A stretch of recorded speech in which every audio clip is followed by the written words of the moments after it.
أعوذ بالله من الشيطان الرجيم. بسم الله الرحمن الرحيم. الحمد لله رب العالمين الرحمن الرحيم مالك يوم الدين إياك نعبد وإياك نستعين اهدنا الصراط المستقيم صراط الذين أنعمت عليهم غير المغضوب عليهم ولا الضالين.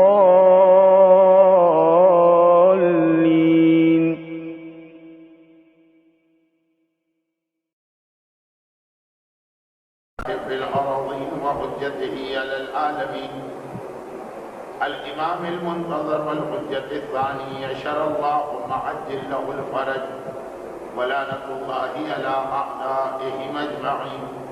أما بعد فقد قال الله الحكيم في محكم كتابه الكريم بسم الله الرحمن الرحيم وما أصابكم من مصيبة فبما كسبت أيديكم. چونکہ ماہ مبارک رمضان کی یہ تاریخیں بڑی تیزی کے ساتھ گزر رہی ہیں اور پاکستان کی تاریخ میں اس سب سے بڑے المیہ حادثے یا ٹریجڈی کی بنا پر ہمارے دو تین درس موضوع سے ہٹ کر اس واقعے کے حوالے سے ہوئے اور وہ ضروری بھی تھا. اس لیے اب وقت کی کمی اور موضوعات کی کثرت یہ تقاضا کر رہی ہے کہ ہم بغیر کسی تمہید کے براہ راست اپنی بات کو یہاں سے آگے بڑھائیں. کہ آنے والی مصیبتیں اور پریشانیوں کی ایک بڑی ذمہ داری خود ہماری غلطیوں پر ہوتی ہے جن میں خاص طور پر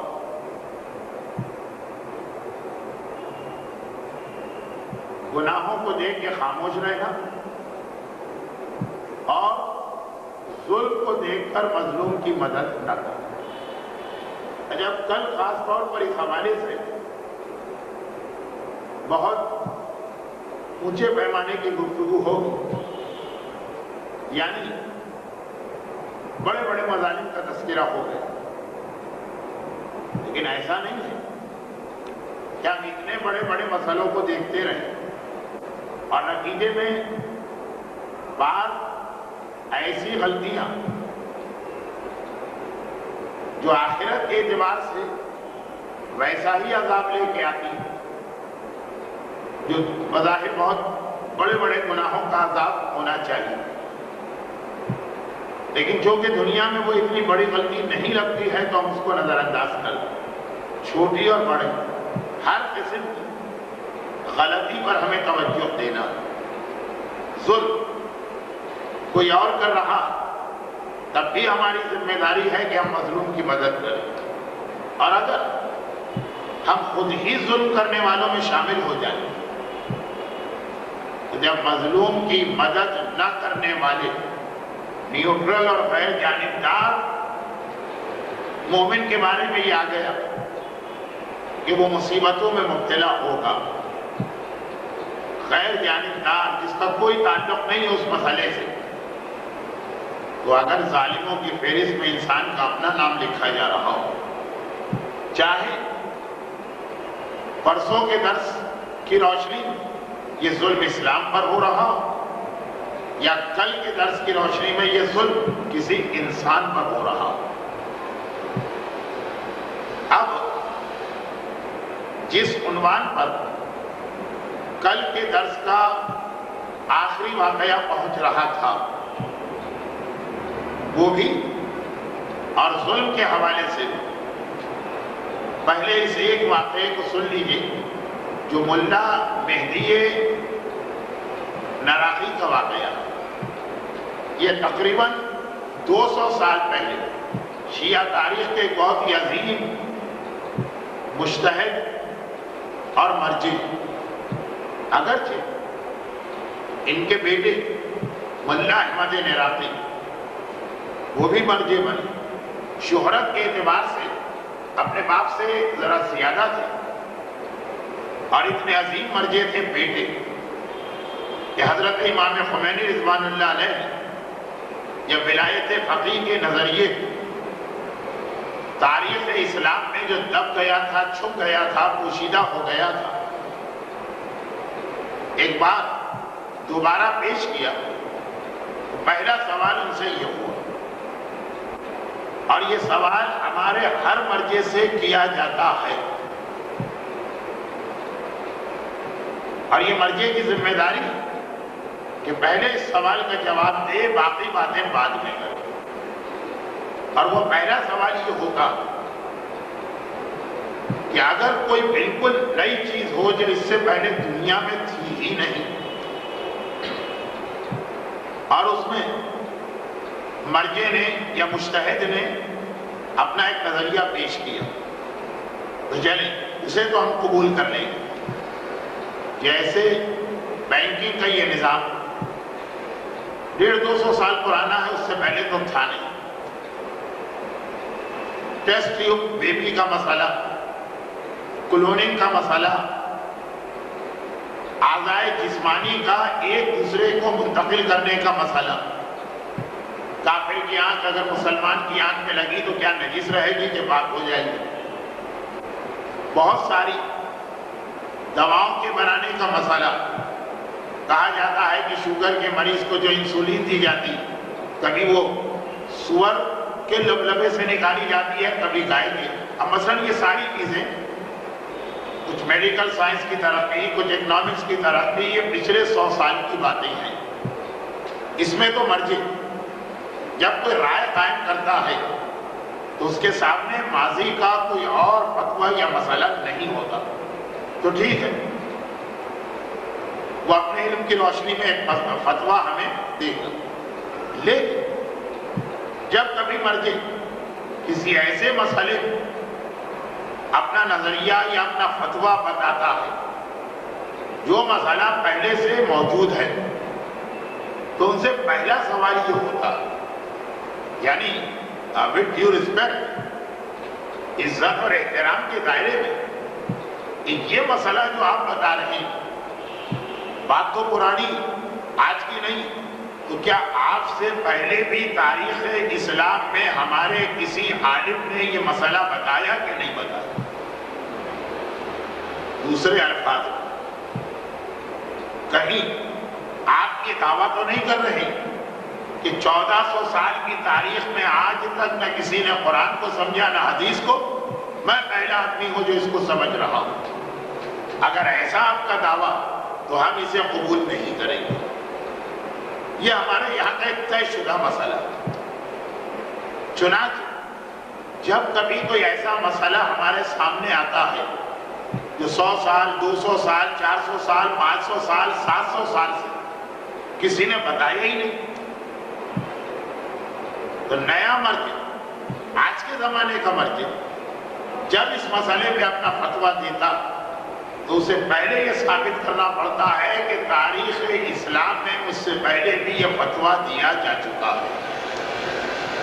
جیسے سب سے پہلی اور واضح مثال تو حضرت امام خمینی کا ولایت فقیہ اور حکومت اسلامی کا نظریہ تھا، تو اب بنیادی طور پہ یہ ایک شرعی مسئلہ، چنانچہ اس کو ثابت کرنے کے لیے دلیل قرآن کی آیت سے لانا چاہیے یا احادیث سے، معصومین سے۔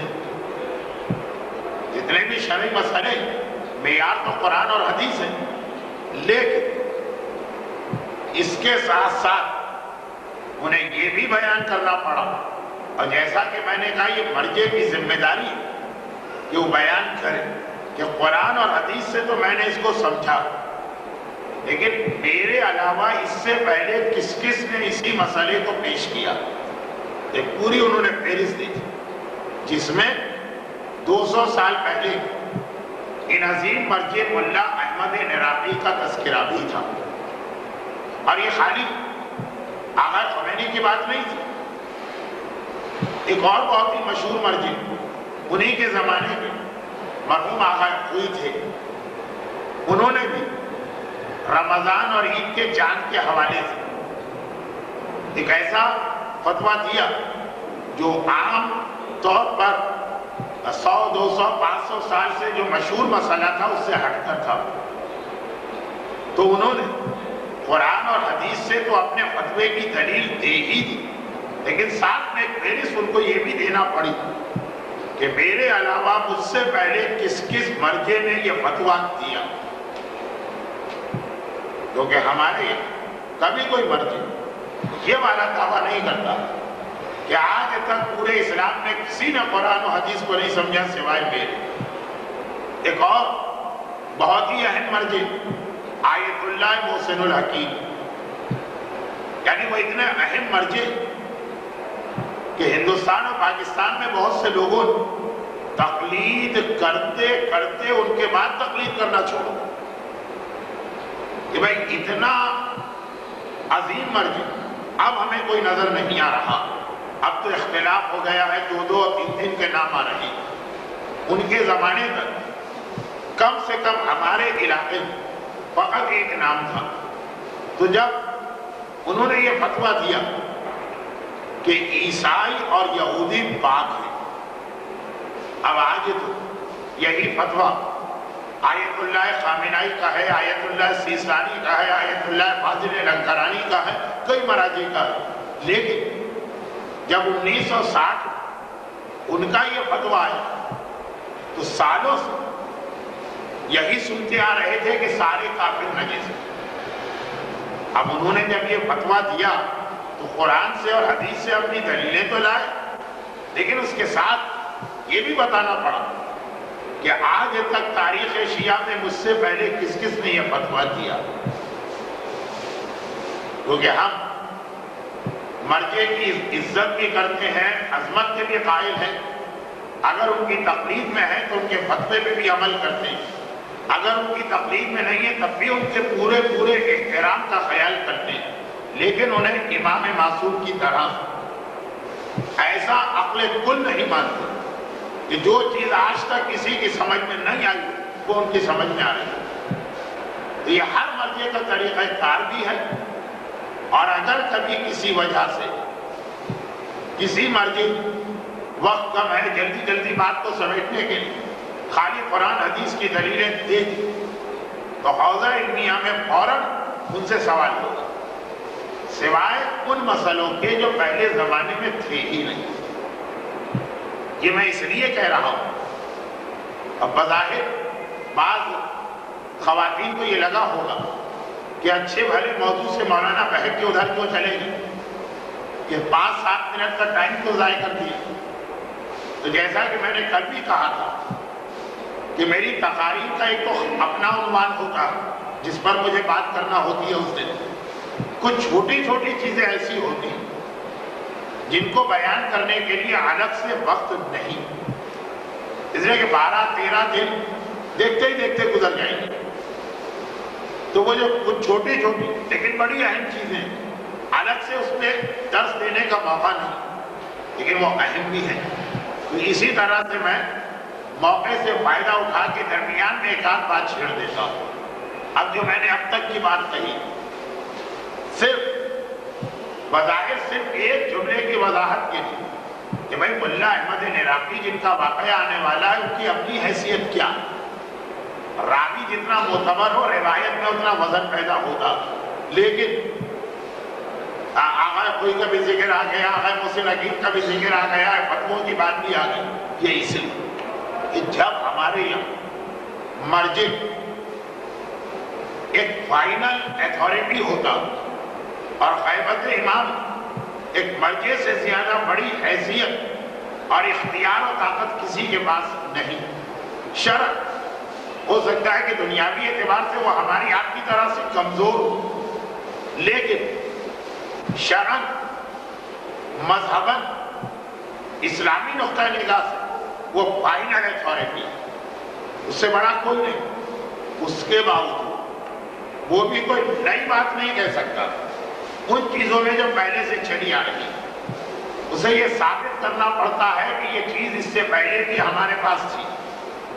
اور آج ہمارا زمانہ ایسا کہ ساری دنیا میں لیکن خاص طور پر پاکستان نئے نئے فتنے پیدا ہو رہے ہیں، مذہب کے حوالے سے نئی نئی باتیں لوگ لے کے آ رہے ہیں جن کے بارے میں ہمیں یقین کامل ہے کہ یہ عربی بھی صحیح نہیں پڑھ سکتا، جسے قرآن پڑھنا نہیں آتا، وہ بڑے بڑے معاملات میں ریسرچ کر کے بتاتا کہ آج تک یہ غلط ہو رہا، اور نہ صرف یہ کہ غلط ہو رہا بلکہ اتنی بڑی بات کہ جو اس بات پہ عمل نہ کرے وہ حلال زادہ بھی نہیں ہے، اتنے آرام سے کہہ دیا جاتا۔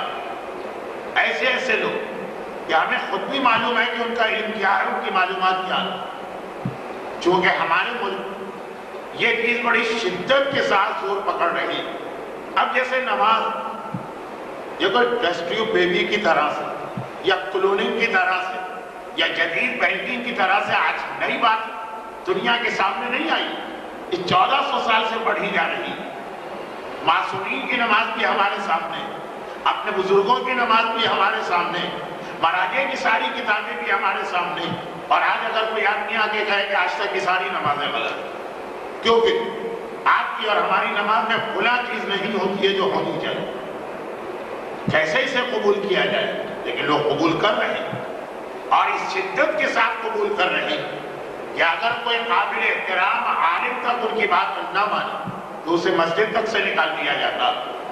خالی نماز کی بات نہیں یا تشہد کی بات نہیں، اور بھی نئے نئے مسئلے، نئے نئے فتنے، جس کے حوالے سے پرسوں کے درس کے آخر میں وہ جملہ آیا، کل تھوڑا سا اس کی وضاحت ہوئی، لیکن کل کیوں اسلام کی بات کم تھی، انسان کی بات زیادہ تھی، کہ کیوں امام خمینی نے اسلام کو مظلوم کہا؟ اسی لیے مظلوم کہا کہ ہر کس و ناکس، جاہل مطلق، گھر میں بیٹھنے والی انگوٹھا چھاپ عورتیں وہ تک یہ اتنا آسان سمجھتی ہیں کہ شریعت کے جس مسئلے میں جائے دخل دے، اور اتنی بڑی بات کہہ دو جو کوئی مرجع بھی کہتے ہوئے گھبرا جاتا۔ اس کی ساری زندگی 80 سال، 70 سال، 75 سال خالی قرآن و حدیث میں گزری، وہ بھی جو بات نہیں کہہ پاتا، اس سے بڑا اسلام کے ظلم کیا ہو؟ جو چیز نائب امام اور مرجع کے لیے بھی اسلام نے جائز نہیں سمجھی، وہ ایک عام انسان، چھوٹے سے ذاکر، منبر پہ جانے والے، مرجع کے مقابلے میں بچہ، علم کے اعتبار سے بچہ، اس کو اختیار کیسے دیا جا سکتا؟ خیر، امام خمینی اپنے اتنے اہم اور واضح نظریے کو قرآن و حدیث سے الگ ثابت کی، لیکن یہ بتانا پڑا کہ چونکہ قرآن آج نازل نہیں ہوا، 1400 سال پہلے نازل ہوا، ایک سے ایک قابل احترام علماء نے قرآن کو پڑھا، کیسے ہو سکتا کہ کسی کی سمجھ میں ایک بات نہ آئی ہو، صرف آپ کی سمجھ میں آئی؟ حدیثیں آج نہیں آ رہی، حدیثیں 1200 سے لے کے 1400 سال تک کے زمانے کی۔ مولا کا زمانہ 1400 سال پہلے کا ہے، 11ویں امام کا زمانہ 1200 سال پہلے کا، اس کے بعد تو کوئی نئی حدیث نہیں آئی۔ کیسے ہو سکتا جس تاریخ شیعت میں اتنے عظیم عظیم علماء گزرے، حدیث انہوں نے بھی پڑھی، کسی کی سمجھ میں نہ آئی ہو، فقط آپ کی سمجھ میں آئی؟ تو اپنے اس نظریے کے ماضی کے جن بڑے بڑے علماء کے حوالے دیں، اور جب حوالہ دیا جائے گا وہ کسی مرجع ہی کا ہوگا۔ ان میں سے ایک نام اللہ احمد عراقی کا تھا، یہ 200 سال پہلے بہت بڑے مرجع تھے۔ ہمارے یہاں عام مومنین معصومین کی تاریخ نہیں معلوم۔ کربلا کے واقعے کے بعد اہل حرم پلٹ کے مدینے آئے، 8 ربیع الاول کا غم کیا، 9 تاریخ کو ایک دن کا سوگ بڑھایا، اور پھر میرے چوتھے امام 35 سال روتے ہیں۔ بس اس کے آگے تاریخ شیعت کیا ہے؟ سوائے بہت ہی پڑھے لکھے لوگوں، عام آدمیوں کو نہیں معلوم۔ تو جب وہ معصومین جن پر ہماری آخرت میں نجات کا دار و مدار، ان کے بارے میں ہمارے پاس وقت نہیں ہے کہ ان کے حالات، ان کے زمانے کے واقعات سمجھیں، تو علماء اور نائب امام کی طرف کون توجہ دے؟ اس لیے مجھے ملا احمد عراقی کا اتنا تعارف کرانا پڑا، لیکن اتنا ہی تعارف کافی۔ ویسے تو اگر صاحبان علم کا مجمع ہوتا یعنی مدرسے کے طالب علم یا علماء تو 1 گھنٹہ اس میں گزر جاتا، کیونکہ ولایت فقیہ کے نظریے کے علاوہ اس زمانے کے حالات ملا احمد عراقی کی مرجعیت بڑی اہم مرجعیت بن گئی تھی۔ آج جس طرح ساری اسلامی دنیا میں امریکہ بہادر کسی نہ کسی بہانے سے داخل ہو رہے ہیں، 200 سال پہلے یہی کیفیت برطانیہ کی تھی۔ تو آج اگر رہبر انقلاب امام خامنہئی اور زعیم حوزہ علمیہ نجف اشرف آیت اللہ سیستانی، ان کی ذمہ داریاں بہت بڑھ گئی اور ان کا زمانہ بہت اہم ہو گیا۔ ٹھیک 200 سال پہلے جب برطانوی سامراج اسلامی دنیا میں داخل ہو رہا تو اس وقت کے مراجع اس وقت کے اعتبار سے بڑی اہم ذمہ داریاں تھیں۔ ہمارے یہاں آغائے شیرازی کا ایک تمباکو کا مسئلہ تو مشہور، لیکن وہ سارے واقعات کے درمیان کا خالی ایک واقعہ، اس سے پہلے بھی اور اس کے بعد ہمارے مراجع نے ان تمام اسلام دشمن طاقتوں کا مقابلہ کیا اور جہاد کیا۔ ملا احمد عراقی اپنے والد ملا مہدی عراقی کا ایک واقعہ نقل کر رہے ہیں۔ اچھا، جب آپ یہ واقعہ سنیں گے تو شاید آپ یہ کہیں گے کہ ایسے واقعے کے لیے اتنے لمبے چوڑے تعارف کی ضرورت بھی نہیں تھی، اس لیے کہ ہمارے یہاں آج ایک بدقسمتی اور ہوئی، وہ شاید دوسری یا تیسری تقریر میں جو میں نے بتایا، اور وہ یہ کہ ہر ایک کے خواب پہ ہم بھروسہ کرنے لگے، ہر معجزے کی خبر پہ ہم بھروسہ کرنے لگے، ہر امام سے ملاقات کرنے والے کے واقعات کو ہم ماننے لگے۔ یہ بھی ہماری ایک بدقسمتی ہے۔ اب یہ تینوں چیزیں اسلام کا جز ہے۔ خواب بھی چلے، نبی کا خواب تو معجزہ ہوتا اب وہی ہوتی، حضرت یوسف کا خواب، حضرت ابراہیم کا خواب، خود پیغمبر اسلام کا ایک خواب جس کے لیے قرآن نے کہا قد صدق اللہ الرؤیا۔ دیکھو اے حبیب، کیسے اللہ نے تمہارے اس خواب کو سچا کیا۔ لیکن پیغمبر کے خواب کے علاوہ علماء برحق اور مراجع کے خواب کی ایک حیثیت ہے۔ ایسا بھی نہیں ہے کہ ہر خواب غلط، لیکن ایسا بھی نہیں ہے کہ ہر خواب سچا۔ کسی للو بنجو عام آدمی نے خواب دیکھا، یہ ہم نے پیغام ملا، سب دوڑ پڑے اس کے اوپر، بلکہ شاید علماء اور مراجع کے خواب پہ تو لوگ توجہ بھی نہ دیں۔ لیکن اس قسم کے معاشرے فتنہ اور فساد پھیلانے والے اور بہکانے والوں کے خواب کو لوگ فوراً مان لیتے ہیں۔ اچھا، اس کا نتیجہ نکلتا جب ایسے جاہل بڑے بڑے مسائل میں اپنے خواب بتانے لگتے ہیں، نتیجہ کیا نکلتا؟ ذرا سلجھے اور شریعت کو سمجھے ہوئے لوگ ہوتے ہیں، وہ کہتے ہیں کہ اسلام خواب کا نام ہی نہیں، ہم کسی خواب کو نہیں مانیں گے۔ دونوں طرف غلطی۔ دوسری بات، معجزے جس کثرت کے ساتھ آج کل ہر گلی میں ہر گھر میں معجزے ہونے لگے، یہ بھی غلط۔ مگر اس کی وجہ سے بعض لوگ بددل ہو کر ہر معجزے کا انکار کر دیتے ہیں، وہ بھی غلط۔ جس طرح سے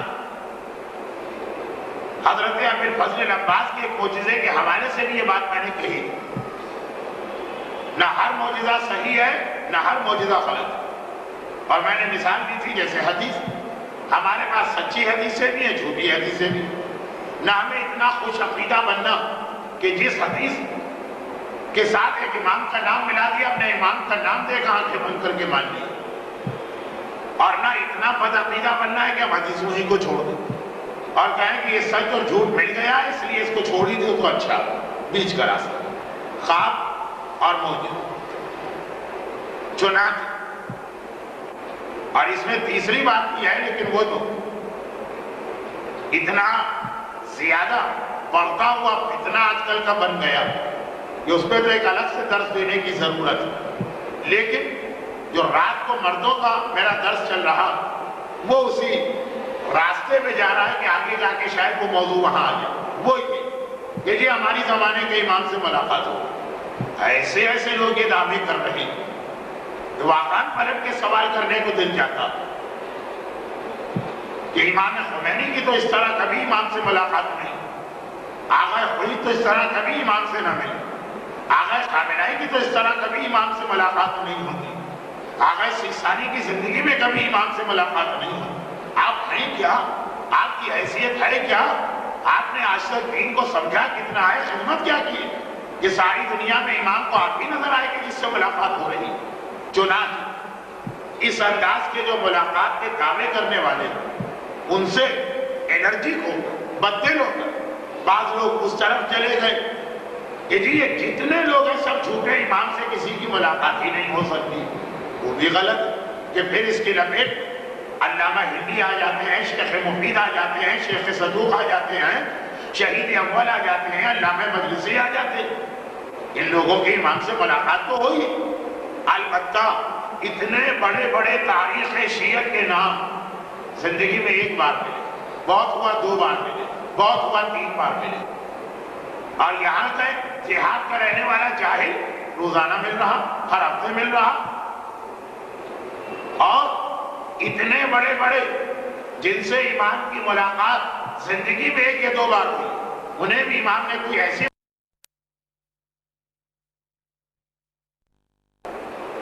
جو نہ قرآن میں ہو نہ حدیث میں. علامہ ہندی تاریخ شیعت کے سب سے بڑے عالم کا نام علامہ ہندی. جیسا کہ میں نے ملا احمد عراقی کے لیے کہا کہ چونکہ ہماری قوم علماء کے بارے میں تو بالکل ہی کوئی آگاہی نہیں، اس لیے جب کسی عالم کا نام زبان پہ آتا تو دل چاہتا ہے پہلے ذرا سی ان کی شخصیت تو بتاؤ، لیکن وقت نہیں. تاریخ شیعت کے سب سے بڑے عالم کو علامہ ہندی کہتے ہیں. اور ایک جملہ جو شاید عام خواتین کے لیے نہ ہو، لیکن بہرحال خاصی پڑھی لکھی خواتین بھی دروس میں آ رہی، وہ یہ کہ غلط فہمی شیعوں کے ذہن میں بھی ہے اور دشمنان اہل بیت کے ذہن میں بھی ہے. اور وہ یہ غلط فہمی ہے کہ ایران کا علاقہ تو ہمیشہ سے شیعہ رہا. جیسے آج کل ایرانی اور شیعہ یہ بھائی ایک ہی لفظ سمجھا جاتا. اگر کہیں ہمیں کوئی ایرانی جاتا نظر آئے، چاہے پاکستان میں، چاہے کینیڈا میں، چاہے آسٹریلیا میں، بغیر اس سے بات کیے ہم کہتے تھے ایرانی جا رہے، یہ شیعہ ہوگا. جبکہ جو لوگ جو ایرانی ایران کے باہر ہیں وہ زیادہ تر دشمن اسلام ہیں، یا یہودی ہیں یا بہائی، جو انقلاب ایران کے بعد امام خمینی جو اسلامی انقلاب لایا اس کو برداشت نہ کر سکے. جب مومنوں سے اسلامی انقلاب برداشت نہیں ہو رہا ہے تو یہودی کیسے برداشت کرے؟ بہائی جو غالباً سب سے بڑا فتنہ تھا جو شیعت میں پیدا کیا گیا، لیکن چونکہ میں خود بھی کچھ عرصے باہر رہا ہوں تو مجھے معلوم کہ جہاں کہیں ہمیں کوئی باہر سڑکوں پہ چلتا ہوا ایرانی نظر آتا، ہم ایک دوسرے سے کہتے دیکھو وہ بھی ہمارا مومن بھائی جا رہا.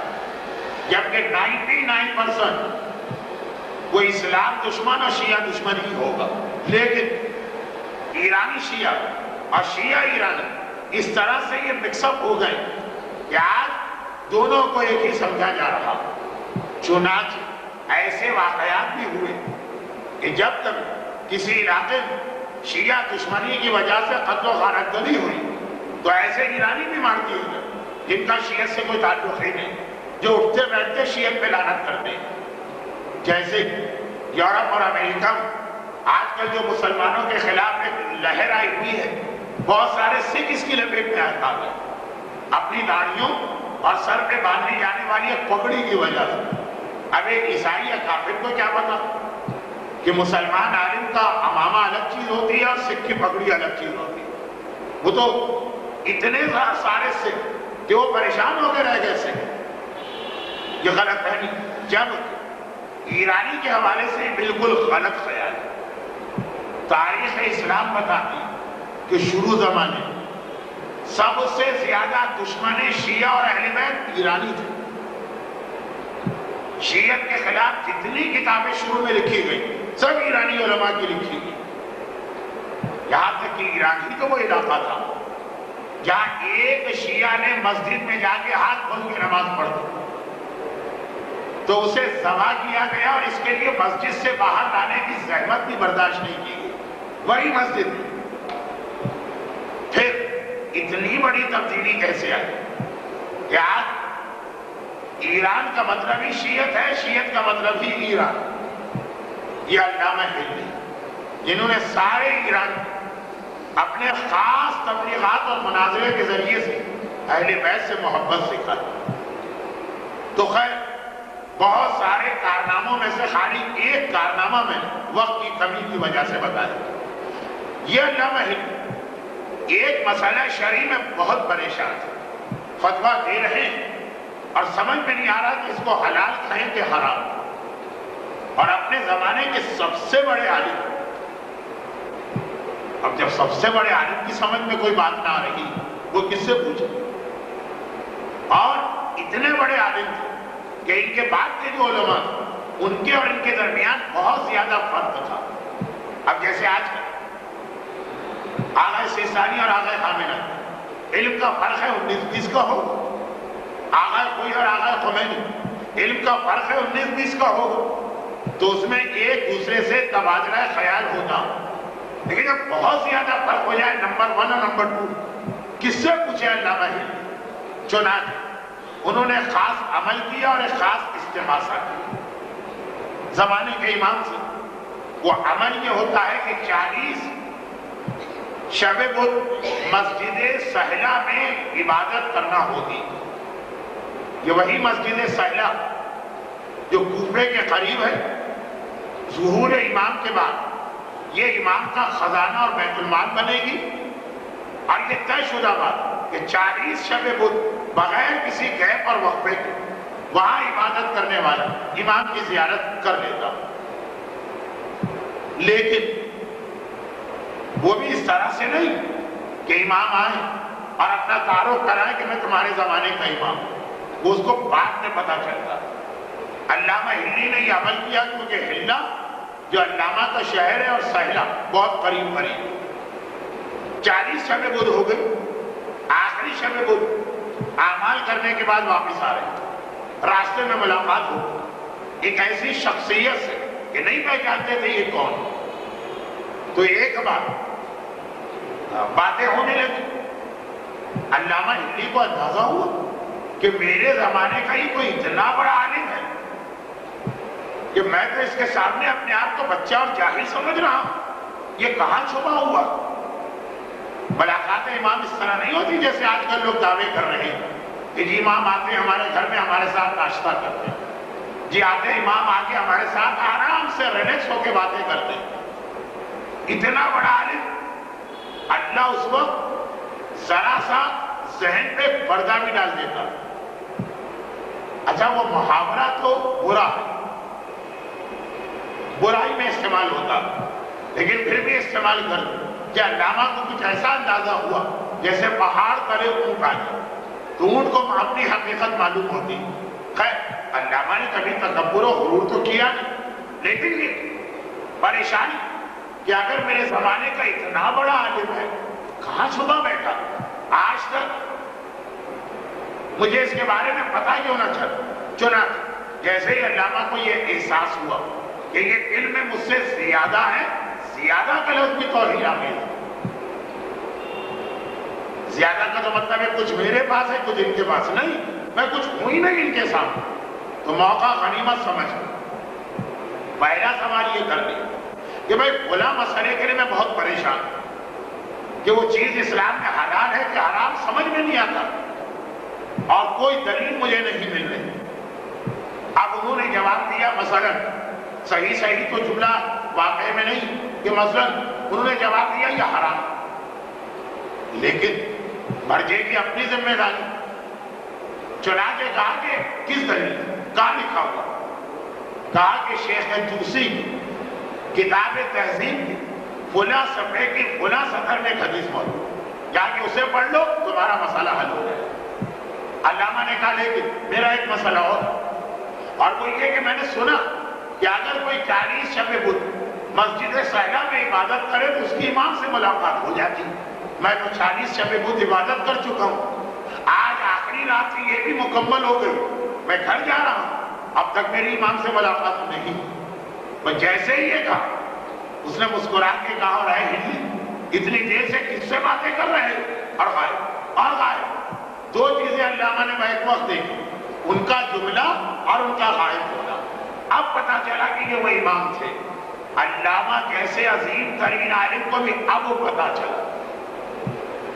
اور ہمارے یہاں عام سے, گمنام سے, مجہول سے, علم کے اعتبار سے 0/0 وہ اتنے آرام کے ساتھ صبح و شام اپنی مرضی اور خواہش میں امام سے ملاقات کر لیتے اور لوگ ان کی بات مان بھی لیتے. لیکن یہ ساری باتیں تھوڑی کھچ پچ ہو گئی, یعنی مجلس کے اعتبار سے ترتیب باقی نہ رہی, درس کے اعتبار سے بالکل ساری کام کی باتیں تھیں. اس میں خاص بات یہ تھی کہ امام نے ایک مسئلہ بتایا, لیکن اتنا نہیں کہا میں کہہ رہا ہوں کافی نہیں. آج تک جو حدیثیں میرے بزرگوں نے دی, کہا یہ مسئلہ اس میں بتایا جا چکا. چنانچہ ملاقات امام میں سب سے اہم شرط یہ کہ کوئی ایسی بات امام نہیں کہیں گے جو اب تک موجود حدیثوں اور آیت قرآنی میں نہیں. غیبت نعوذ باللہ, یہ میں توہین کی نیت سے نہیں کہہ رہا ہوں, یہ عقیدہ ہے ہمارا. غیبت امام کوئی نیا مسئلہ شرعی نہیں بتا سکتے. پروردگار کی جانب سے ان کو پابند کیا, جیسے کربلا چوتھے امام کو پابند کیا گیا تھا کہ تمہارے پاس امامت کی طاقت ہے مگر کوئی جواب نہیں دینا. وہ امام طاقتیں رکھتا ہے, حکم خدا سے مجبور. غیبت میں امام کوئی نیا مسئلہ نہیں بتا سکتے. جو بتائیں گے وہ وہی چیز بتائیں گے جو اس سے پہلے حدیثوں میں آ چکی ہے. یا مسئلے سے ہٹ کے اگر کوئی بات کرے وہ الگ چیز ہے, لیکن اس میں ہر دعویٰ کرنے والے کے دعوے کو نہیں مانے گے. تو ملاقات امام معجزے خواب, نہ ہر ایک کو جھٹلائیں گے نہ ہر ایک کی بات مانیں گے. پھر کیسے فیصلہ ہو, وہ جو تیسرے درس میں بات آ گئی کہ جس طرح امام کی حدیثوں میں جب مکس اپ ہو جائے ہم مرجع سے پوچھتے ہیں. وہی مسئلہ خواب کا ہے, وہی مسئلہ معجزے کا ہے, وہی مسئلہ ملاقات امام کے دعوے کا. اور یہی وجہ کہ جو کہ مرجع یہ فیصلہ کرنے والا.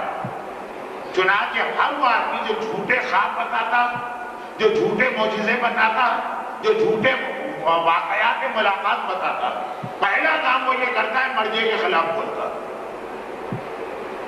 جیسے اگر کسی علاقے کا یہ قانون ہو کہ جی یہاں جو آپ سامان لے کر آئیں گے اس کا اتنا وزن ہونا چاہیے, اس سے زیادہ نہیں ہونا چاہیے, اور کسی آدمی کو قانون کے خلاف وزن لانا, تو پہلا کام یہ کرے گا وزن والی مشین میں گڑبڑ کر دے گا, اسے ہی خراب کر دے گا.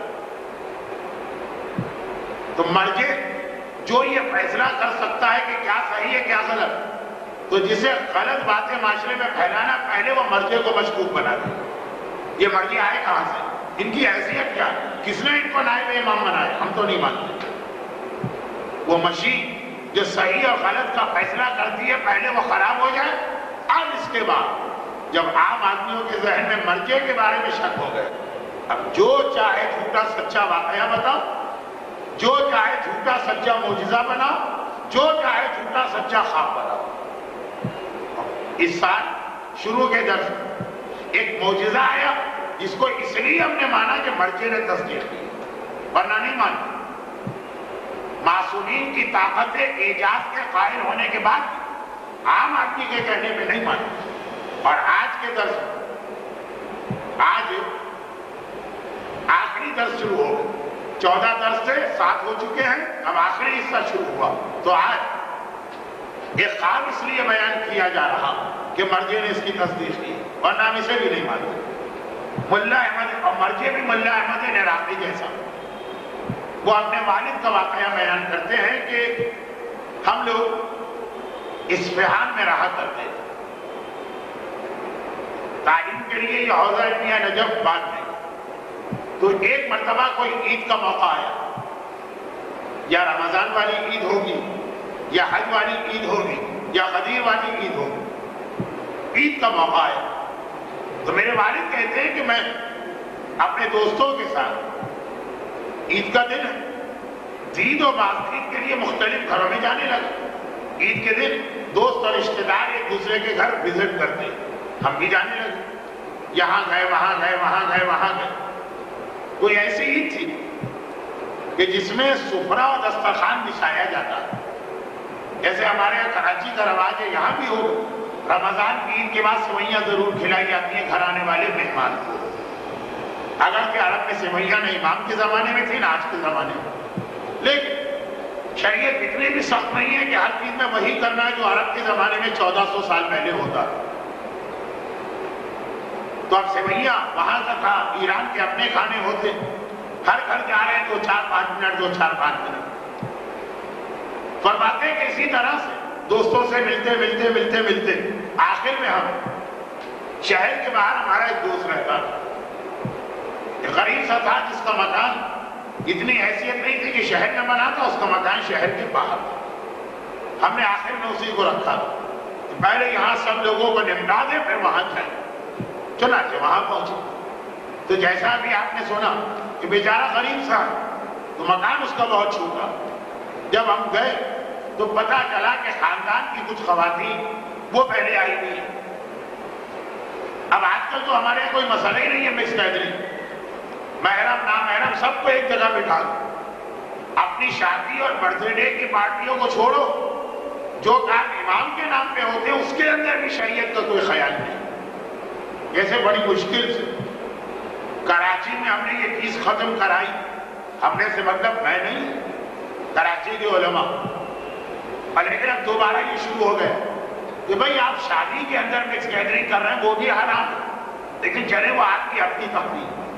بچے کی سالگرہ میں مکس گیدرنگ عورت مرد ساتھ بٹھا رہے ہیں وہ بھی حرام ہے، لیکن چلے وہ آپ کے گھر کی تقریب۔ جو لفظ مکس گیدرنگ میں کہہ رہا ہوں اس کا مطلب اجنبی لوگ نہیں، دیور اور بھابش دونوں آگے کھڑے ہیں بچے کی سالگرہ، پورے حجاب کے ساتھ ہو تو الگ بات، لیکن دیور سے کون حجاب کرتا؟ اور برتھ ڈے کی پارٹی میں کون سی عورت بغیر میک اپ کی ہوتی؟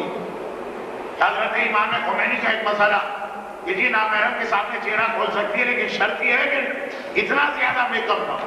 خیر یہ 2-4 دن مسلسل شادی اور برتھ ڈے کی بات آئی سے چھوڑی۔ 22 رجب کی ہمارے یہاں نیاز ہوتی، اس کے اندر بھی محرم و نامحرم ایک ساتھ دسترخوان پہ بیٹھے، جی تو سب خاندان والے۔ کون سے خاندان والے؟ اسلام کی نگاہ میں تو سب نامحرم، کزن صاحب میں آگے بیٹھ گئے، یہ تو امام کے نام پہ آپ بٹھا رہے ہیں۔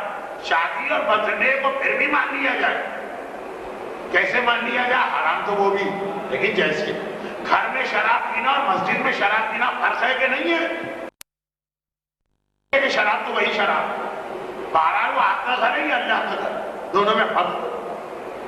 تو خاص طور پہ جو مذہبی تقریبات ہیں اس میں تو اس قسم کی مکس گیدرنگ ہونی ہی نہیں چاہیے، لیکن ہو جاتی۔ چنانچہ کتنی جگہ پنجاب معلومہ کھلے میں مجلس ہو رہی، عورتیں مرد ساتھ بیٹھے، بھائی اتنا خیال کر لیا کہ مرد آگے عورتیں پیچھے، ہے تو نامحرم۔ یا تو خیر ایران جیسا ماحول کہ اتنا مکمل پردہ کہ نہ ایک بال نظر آئے، نہ ذرا سی کڑائی نظر آئے، نہ پیر نظر آئے، وہ بھی نہیں ہوتا الا ماشاء اللہ۔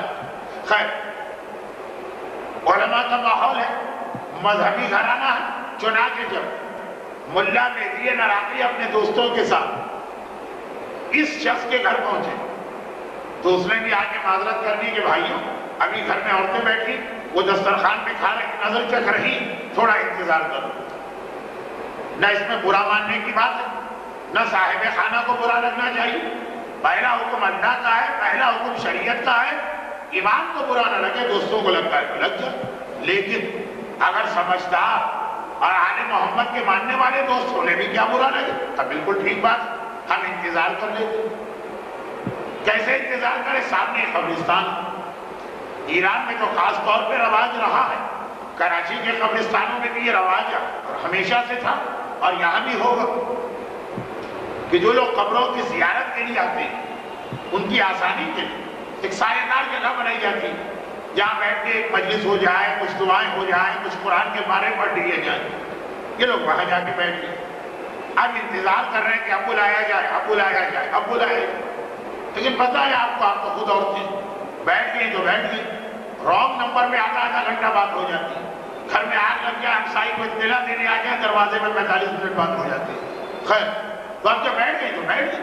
انہیں بھی اس بات کا کیا خیال ہے کہ صاحب خانہ کو تکلیف ہو رہی ہے یا کوئی اور مہمان ہوگا. کافی دیر ہو. ملا مہدی نراقی فرماتے کہ خیر ہم کیا کر سکتے ہیں، صاحب خانہ کی مجبوری بھی دیکھ رہے ہیں اور اپنی بھی پورے دن کی تھکن، جلدی سے نظر چک کے گھر جا کے آرام کرنا. ہم میں ایک بہت ہی زیادہ جولی ٹائپ کا آدمی تھا، بہت مذاق کرنے والا. ایک بار اس نے قبرستان کو دیکھا اور کہا کہ اے قبر کے مردوں، زندہ تو ہمیں بلا کے بھول گیا، ارے چلو تم بھی ہمیں ہماری دعوت کر کے کچھ کھلا پلا. اس نے تو مذاق میں کہا. ایک قبر میں سے آواز آ گئی کہ آئندہ شب جمعہ آ جانا. اوہ اب تو سٹی گم ہو گئی. وہ تو خالی مذاق میں کہہ رہا تھا، ایک قبر میں سے آواز آ گئی. تم نے خود ہی تو دعوت مانگی ہے نا، آئے شب جمعہ آ جانا. اب کہاں کی نظر، کہاں کی نیاز، کہاں کا دوست، کہاں کا دسترخوان، کہاں کی تھکن، کہاں کا آرام، سب بھول گئے. کیوں؟ کہنے والے تو یہاں تک کہتے ہیں جبکہ غلط کہتے ہیں کہ خواب میں بھی اگر مردہ بلائے تو اس کا مطلب یہ ہے کہ تم مرنے والے. یا تو جیتے جاگتے کانوں سے سنا، ایک آدمی ہو تو ہم سمجھیں کہ کان بچ گئے ہو، دو آدمی ہو تو ہم سمجھیں کہ کوئی دھوکہ ہو گیا ہو. یہ تو سارے 8-10 ایک سے ایک بڑا عالم. چنانچہ ہر ایک اس نتیجے پہ پہنچا کہ ہماری موت یقین. شب جمعہ مر رہے وہ جلدی چلو گھر. جب موت نظر آتی تو آدمی کو پھر اپنی ایک ایک غلطی یاد آتی، پھر توبہ کرتا، پھر گناہ معاف کراتا. چنانچہ اب یہ گھر گئے، زندگی کا مزہ ختم. مصلی بچھا کے بیٹھ گئے، ساری زندگی کے گناہ معاف کرائے جا رہے ہیں. زلزلے کے کچھ جھٹکے لگے تو جیسا کہ آپ کے علم میں بھی ہے کہ ہر آدمی کی زبان پہ توبہ اور استغفار آیا. خالی مسلمان ہی دوڑ کے مسجدوں میں نہیں گیا، ہندو مندر میں گئے، سکھ گردوارے میں گئے، عیسائی چرچ میں گئے، ہر ایک کو. ابھی تو یہ پتہ نہیں کہ یہ زلزلہ ہمارے لیے ہے بھی کہ نہیں، لیکن آثار موت نظر آئے، سب کی حالت بدل گئی. کاش ہم عام حالات میں بھی اتنا ہی اللہ کو یاد کریں. کیوں ہم اللہ کو یہ پیغام اپنے عمل سے دیتے؟ کیا ہے اللہ باتوں کے بھوت ہیں، باتوں سے نہیں مانے. اگر ہمیں ٹھیک رکھنا ہے تو ایسے واقعات اور حادثات آئے ہمارے علاقے میں تبھی ہم ٹھیک ہوں. کیوں ہم اللہ سے یہ کہتے؟ عام حالات میں ہی کیوں ہم اللہ کو یاد نہیں کر لیتے؟ خیر پھر ایک بار زلزلے کی بات آ گئی. بہرحال وہ اتنا بڑا واقعہ اور حادثہ کہ اس کا حوالہ تو رہے. یہ لوگ آ کے بیٹھے اپنے اپنے مسلوں پر، اپنے اپنے گھروں میں. اپنا کاروبار، نہ ملازمت، نہ رشتہ دار، صرف خود ہے، اللہ ہے، گناہ ہے، استغفار ہے، ماضی کی زندگی.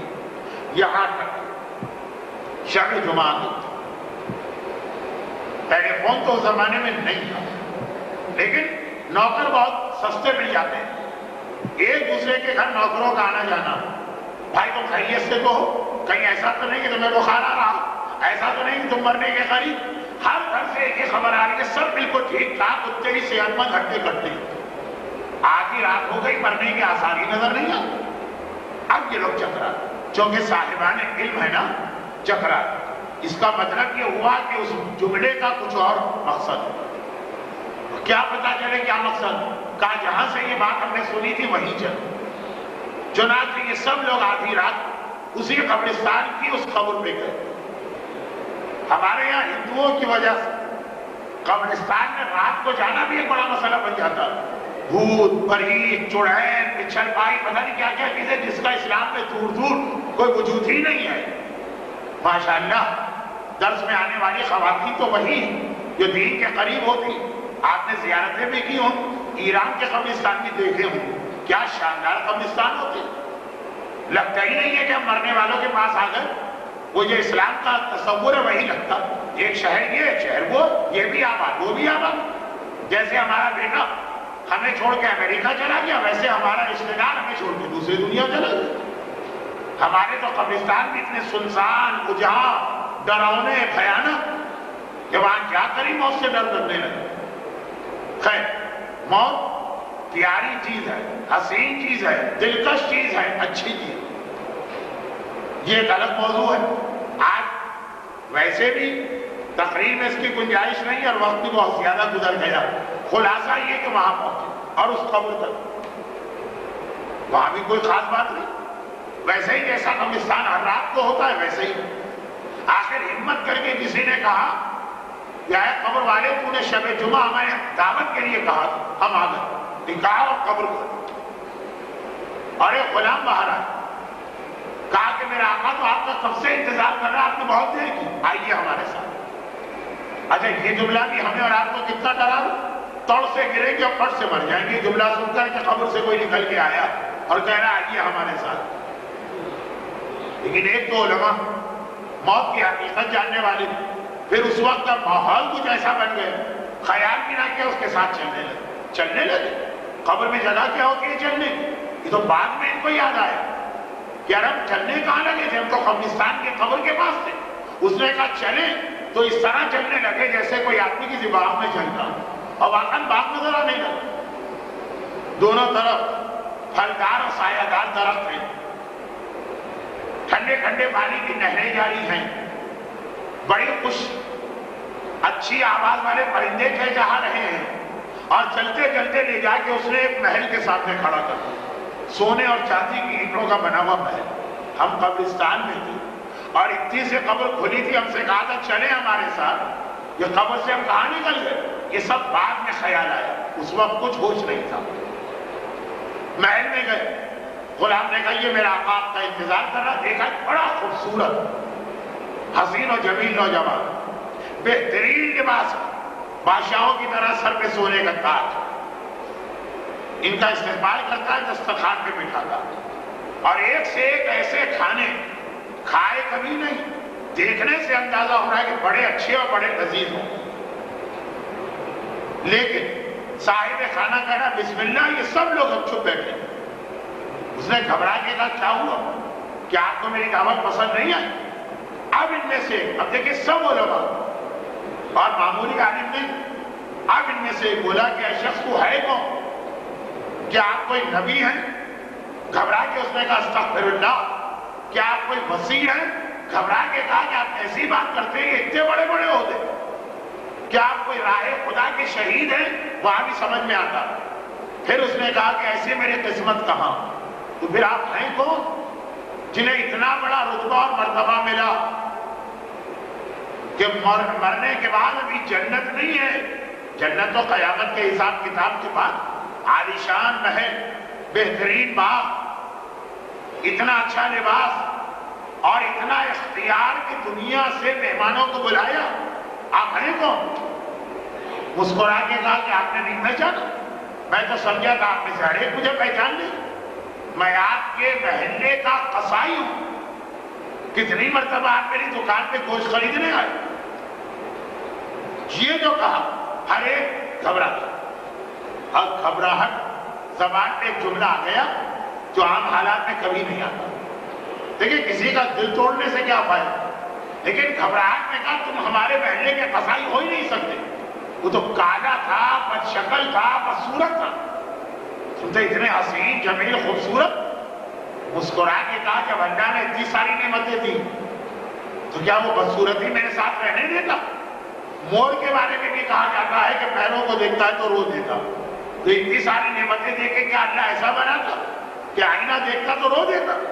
تو جنت کے بارے میں بھی یہی جملہ، بوڑھے جوان ہو کے جائیں گے، بدصورت خوبصورت ہو کے جائیں گے، بیمار صحت مند ہو کے جائیں گے، جنات کا میں وہی قصائی، اور اتنا ہی بد شکل ہوں جتنا تھا جتنا آپ کہہ رہے ہیں، کہ جب جنت ملی تو اس کے ساتھ یہ ساری چیزیں ملی۔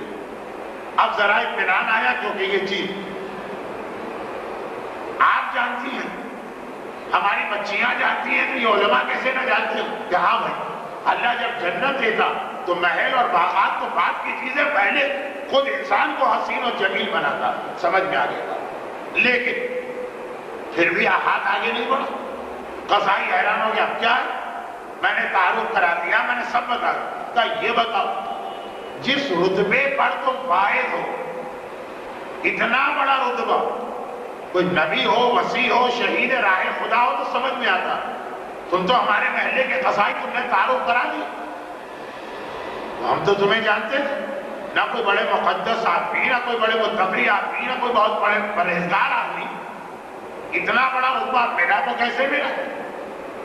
دیکھیے, یاد رکھیے, شیعوں اصول دین میں شامل ہے کہ اللہ عادل. یہاں بادشاہوں کی طرح نہیں کہ خوش ہوا تو نااہل کو معلوم ہوا, ساری چیزیں دے دی, ایک علاقے کا گورنر بنا دیا, ذرا سا خوش ہو گئے. خدا جب کسی کو دیتا ہے اہلیت و صلاحیت و عمل اور کردار دیکھ کے دیتا. تم نے کیا بات کہا کہ جب میں یہاں آیا اور یہ سب مجھے دیا گیا تو مجھے خود حیرت ہو گئی. کسی عالم کو, کسی مرجع کو ملے تو سمجھ میں آئے, میں خود حیران ہو گیا. میں نے گھبرا کے پوچھا, آخر کیوں؟ کہا تمہاری دو نیکیاں ایسی جو اللہ کو اتنی پسند, جس کی وجہ اتنا بڑا رتبہ ہے. نمبر 1, تم کبھی نماز قضا نہیں کرتے, پابند نماز, سارا سال اور ساری زندگی. رمضان کی نمازیں پڑھنا آسان ہے, سارا سال ساری زندگی. جو اللہ نماز اس طرح سے پڑھے, اس کا یہی رتبہ. اور دوسری بات یہ کہ نہ صرف یہ کہ تم ایک کاروباری, بلکہ ایسے کاروباری جس میں دھوکے اور فراڈ کا امکان بہت زیادہ. یہ گوشت بیچنے کا سودا ایسا ہے کہ قصائی ذرا ہنرمند ہو, خراب مال اس طرح ہمارے حوالے کر دیں, لیکن تم نے زندگی میں کبھی کسی مومن کو دھوکہ نہیں دیا. کاروبار میں فراڈ اور چیٹنگ اور مکر سے کام نہ لیا, جتنے پیسے لیے ویسے ہی چیز. اور اللہ کو یہ عمل بھی انتہائی پسند. اور اگر غور کریں, یا وہ چیز جمع ہو گئی جو ہمارے معاشرے میں عام طور پہ نہیں ہوتی. ہمارے یہاں جو لوگ نمازی, وہ نماز کے بارے میں اگر بہت ہی پابند, عملی زندگی میں وہ بڑے ہی خراب نکلتے. بد اخلاق, بد زبان, بد تہذیب, غیبتیں کرنے والے, اپنی نماز کے غرور میں کسی کو کوئی اہمیت ہی نہ دینے والے. اور جو لوگ اخلاق کے اعتبار سے بڑے اچھے ہوتے, ہمدرد, مہربان, ہر ایک کی مدد کے لیے کھڑے ہونے والے, وہ نماز روزے میں بڑے کچے ہوتے. اس کے اگر آپ دیکھیں تو دو باتیں بتائی, لیکن اس میں دین جمع ہو. اللہ کی بھی عبادت کرتا ہے, بندگان خدا کے بھی حق کا خیال کرتا ہے. اب سمجھ میں آیا کیونکہ یہ علماء تھے. ہاں, یہی تو اسلام ہے, یہی تو مرضی پروردگار ہے. ٹھیک, جو ملا صحیح ملا. اب دسترخوان کی نعمتیں استعمال کرنا شروع, لیکن حیرت کم ہو گئی. اب عام حالت میں آ گئے تو ایک بات کا اندازہ ہو کہ یہ قصائی ہر تھوڑی دیر کے بعد تکلیف سے کر رہا تھا, ہر تھوڑی دیر کے بعد. جنت میں اتنی نعمتوں کے درمیان تکلیف کیسی؟ گھبرا کے کہا, یہ تم بار بار چیخ کیوں رہے؟ تو اب اس نے اپنے پاؤں سے موزہ اتارا اور دیکھا کہ اس کے انگوٹھے میں بہت ہی چھوٹا لیکن انتہائی زہریلا سانپ لپٹا ہوا. کہا بھی جاتا ہے کہ جتنا چھوٹا سانپ ہوتا ہے اتنا ہی خطرناک ہوتا ہے. اور وہ ہر تھوڑی دیر کے بعد اس کے انگوٹھے کو کاٹ رہا, جو کہ یہ خود دوسری دنیا میں ہے تو مر تو سکتا ہی نہیں. صرف تکلیف کی شدت. اچھا, اب چکرائی یہ علماء, اب تک کی ہر بات سمجھ میں آ گئی. یہ کیا اتنا بڑا رتبہ اور اتنا بڑا مقام اور عذاب خدا کا یہ کس لیے؟ کا یہ فقط اس لیے کہ ایک بار مجھ سے گناہ ہو گیا. وہ عام گناہ نہیں تھا, اسلام کی نگاہ کا بدترین گناہ تھا. وہ یہ کہ میرے گھر جو چولہا, پہلے زمانے میں نہ گیس ہے, نہ پیٹرول ہے, نہ ڈیزل ہے, نہ مٹی کا تیل ہے, نہ بجلی, لکڑیاں جلائی جاتی تھی. ہمارے پاکستان میں 50 سال 40 سال پہلے تک تھا, یہ تو 200 سال پہلے کی بات ہے. میرے گھر میں ہر ہفتے 10 دن کے بعد وہ لکڑیاں لانے والا لکڑیاں لا کے دیتا تھا جو اسٹور میں رکھی جاتی تھی، اور اسی سے باورچی خانہ یا کچن چلتا تھا۔ ایک بار وہ لکڑیاں لے کے آیا، میرے پاس اس وقت پیسے نہیں تھے، میں نے کہا بعد میں لے، اور پھر میں اس کو پیسے دینا بھول گیا۔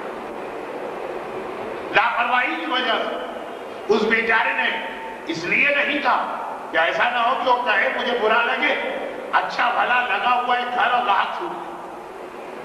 میں نے بھی کوئی خیال نہیں کیا۔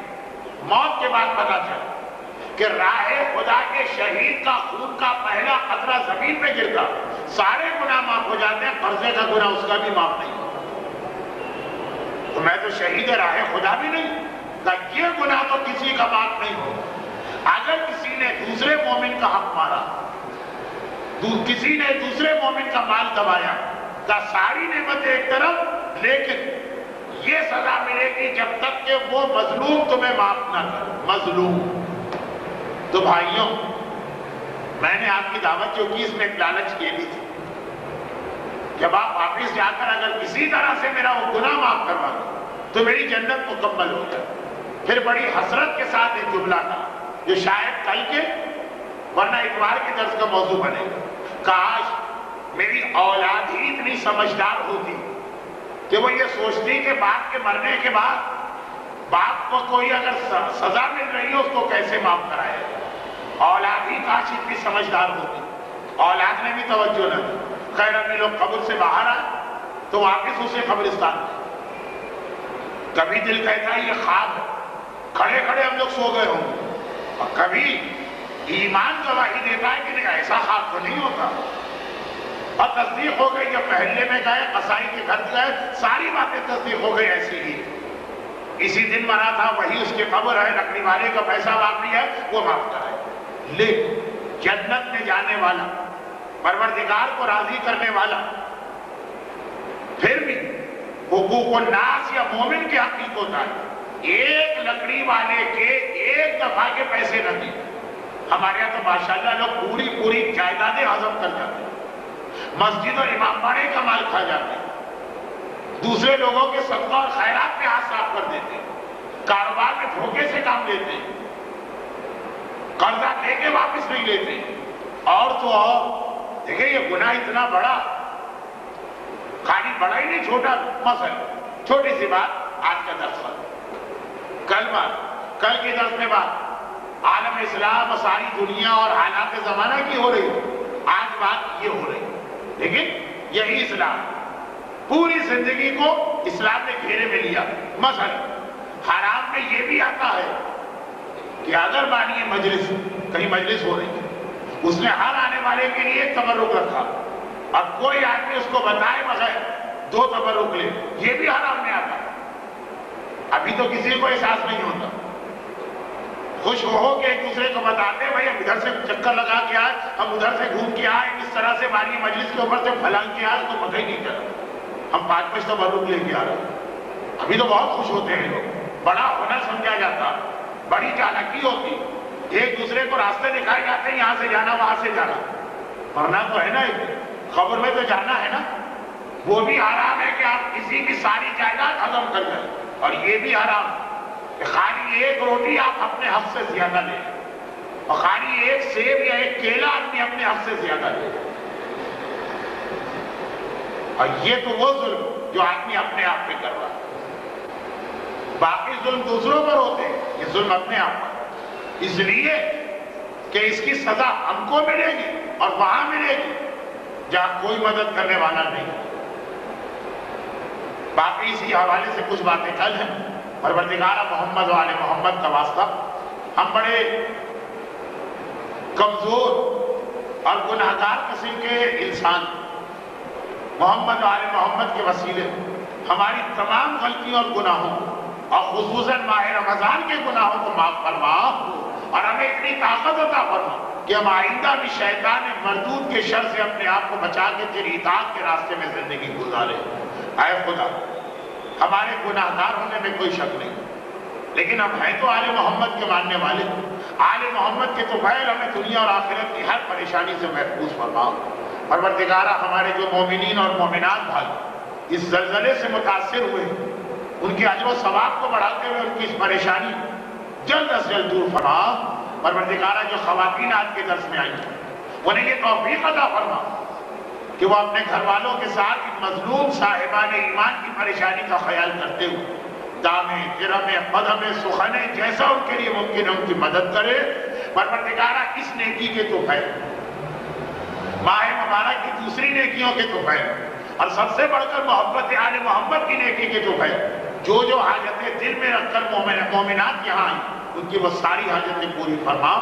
خصوصیت کے ساتھ ان کے خاندان کے تمام مرحومین کی مغفرت فرما اور ظہور امام میں تاجیل فرما۔